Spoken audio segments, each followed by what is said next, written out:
ದೇಶಕ್ಕೆ ಮೋದಿ, ಕರ್ನಾಟಕಕ್ಕೆ ಜೆಸಿಬಿ. ಇದು ವಿಜಯಪುರದ ಶಾಸಕ ಬಸನಗೌಡ ಪಾಟೀಲ್ ಯತ್ನಾಳ್ ಅವರ ಹೊಸ ಘೋಷಣೆ.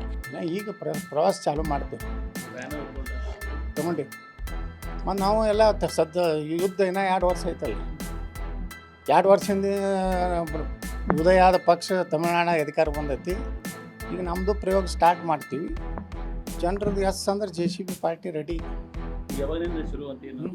ಏನು ಅದಕ್ಕೆಲ್ಲ ಪ್ರವಾಸದ್ದು ಈಗ ಮೊದಲ ಹಂತ ಇದು ಆಗೈತಿ.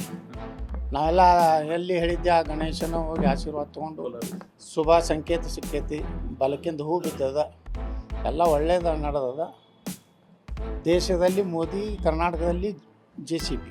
ಉತ್ತರ ಪ್ರದೇಶದ ಯೋಗಿ ಆದಿತ್ಯನಾಥ್ ಅವರ ಮಾದರಿಯನ್ನ ಕರ್ನಾಟಕಕ್ಕೆ ತರ್ತೇನೆ ಅಂತಿರುವ ಯತ್ನಾಳ್ ಹೊಸ ಪಕ್ಷದ ಸುಳಿವು ನೀಡಿದ್ದಾರೆ.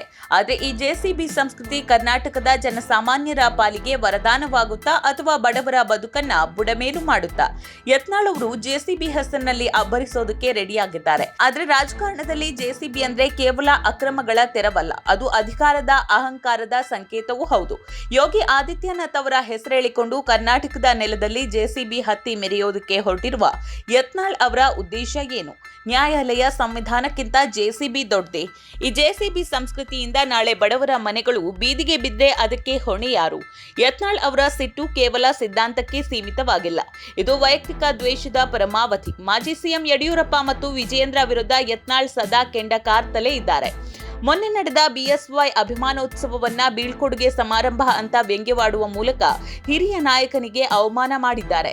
ಸ್ವಂತ ಪಕ್ಷದ ನಾಯಕನನ್ನೇ ಸಹಿಸಿಕೊಳ್ಳದ ಯತ್ನಾಳ್ JCB ಹಿಡಿದು ಹೊರಟರೆ ಅದು ಮೊದಲು ಯಾರನ್ನ ಗುರಿಯಾಗಿಸಬಹುದು ಎಂಬ ಆತಂಕ ಸಾರ್ವಜನಿಕರಲ್ಲಿದೆ. ಒಂದು ಕೆಲಸ ಮಾಡ್ರಿ, ನಿಮ್ಮ ಎಲ್ಲ ಚಾನಲ್ದಾಗ ಏನು ಅವ್ರನ್ನ ಇಷ್ಟು ಜನ ಸೇರಿದ್ರು, ಅದ್ಭುತ ಕಾರ್ಯಕ್ರಮ ಅಂತೇನು ಬರ್ತೈತಲ್ಲ, ತಳಗೆ ಕಮೆಂಟ್ ನೋಡಿಬಿಡ್ರಿ.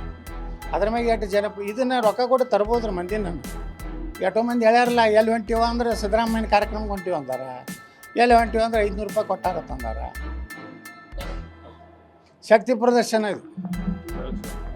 ಪರೋಕ್ಷವಾಗಿ ಅಮಿತ್ ಶಾ ಅವ್ರಿಗೆ ನಾ ಹೇಳಿಲ್ಲ ನೋಡಿ. ನಾನು ಹಿಂದೆ ಏನಾದರೂ ಆ 8 ವರ್ಷ ನಂತರ ನಮ್ಮ ಪೂಜ್ಯ ತಂದೆಯವರು ಮುಖ್ಯಮಂತ್ರಿ ಹುದ್ದೆಯನ್ನು ಇಳಿದ ಮೇಲೂ ಸಹ ಇಷ್ಟು ಜನ ಸೇರ್ಯಾರಂದ್ರೆ ನಮ್ಮ ತಂದೆಯವ್ರ ಬಗ್ಗೆ ಎಷ್ಟು ಅಪಾರ ಗೌರವ ಇದೆ ಅಂತ ಹೇಳಿ ಭಾಷಣದಾಗ ಹೇಳಿದ್ದು ಕೇಳಿದ್ರಲ್ಲ, ಹಿಂದಿ ಭಾಷಣ ಅದ್ರ ಹೇಳಿದ್ರು ಅವರು.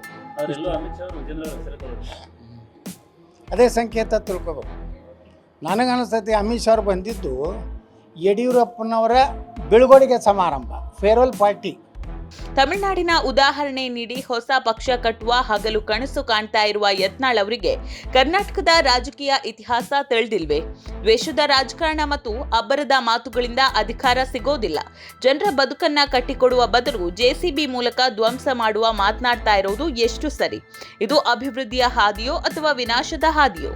ಕರ್ನಾಟಕಕ್ಕೆ ಬೇಕಿರೋದು ಬಡವರ ಕಣ್ಣೀರು ಒರೆಸುವ ಕೈಗಳೇ ಹೊರತು ಬಡವರ ಬದುಕನ್ನ ಆಹುತಿ ಪಡೆಯುವ JCBಗಳಲ್ಲ.